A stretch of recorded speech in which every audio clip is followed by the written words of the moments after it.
Hello guys and welcome to the channel. We're doing a continuation of the last video, which was the unboxing for the MSI Gaming Z Trio GeForce RTX 3080. Now we're going to do the install. So the first thing that we're going to have to do is turn off our system, obviously. So we'll go ahead and shut that down. Next thing I'm going to go ahead and do is turn off the power supply. Give it about a couple seconds here to let it drain out, and we'll actually unplug it. Then we'll take off our side panel. I have the XPG Battle Cruiser case, so I have one screw here and one down here. They're basically just thumb screws, and then we can slide the panel off as such. Once inside, if you're like me and you have a bunch of toys and you need to take your toys out,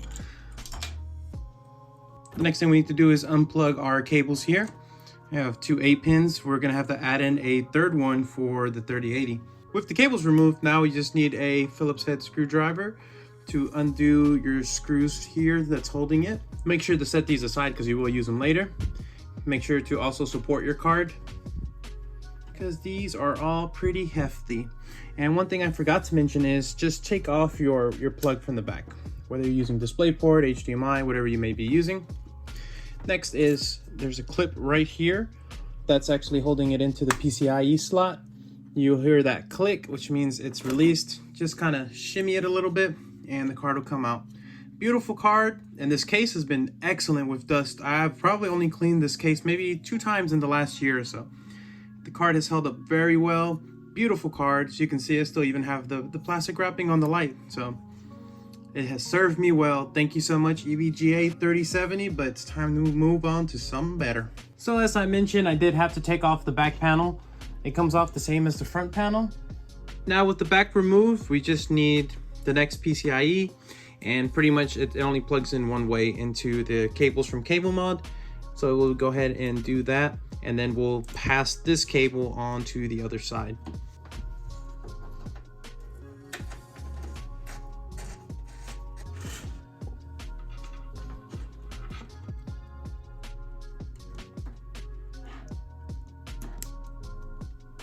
Once we have that connection, then we stuff our bird's nest back in here. Unfortunately, I didn't get a modular power supply. Totally skipped my mind when I was building the system when I bought it, and I was too lazy to return it since I already had one. So I've been stuck with this rat's nest for a good while. Our back panel goes back on, and we put our 2 thumb screws back on it. So before I get roasted in the comments, I had no idea how much wider the CableMod sleeves are than the ones that I originally bought. I don't know, for some reason I thought these were pure white, or they've just yellowed over time. I'm not entirely sure, but I will replace these in the future, but these are more than adequate to run the system. It's just gonna look a little funky with the color difference. It's a really big difference now that I see it in person. So just to make sure that this card is nice, safe, and secure, I'm gonna go ahead and use the bracket that they provided to us. The installation is easy. You're just gonna put it and line it up with the screw hole over here. And there's a little rubber grommet, little stopper that's gonna sit right under the card, and that'll give it the support it needs.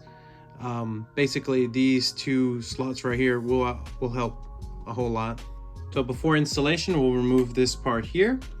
Before installation, I'm going to pull all the little tabs out from the display ports and the HDMI, and then we'll go ahead and slot it in. Okay, we'll go ahead and slot that card in. You'll hear a click. There's our click. It can sit there for a little bit. It'll be okay. So essentially, again, the bracket's going to go underneath, and it should support it from these 2 screws down here and the one that goes on top. So if you can see here, there is 1 screw, there's 2, 3, and 4 in total that I put in there. Now it's time to run our mismatched cabling. That's too funny. I can't believe how different this color is. So crazy.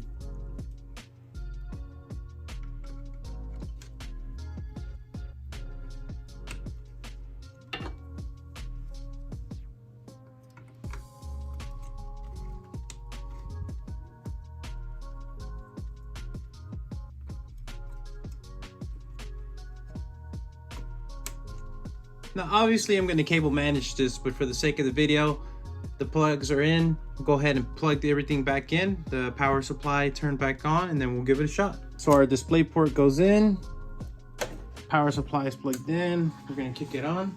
Let's go ahead and see if everything works. So it looks like we are getting power to the card, which is good. Light bar is really bright and nice. Looks like we have a post on the screen. Next thing we'll need to do is install all drivers. Ooh, look at that resolution. Now if we do a quick Task Manager preview, we'll see if it already reads R3080. Sure does. We have the NVIDIA GeForce RTX 3080. So next thing we'll do is we'll open GeForce.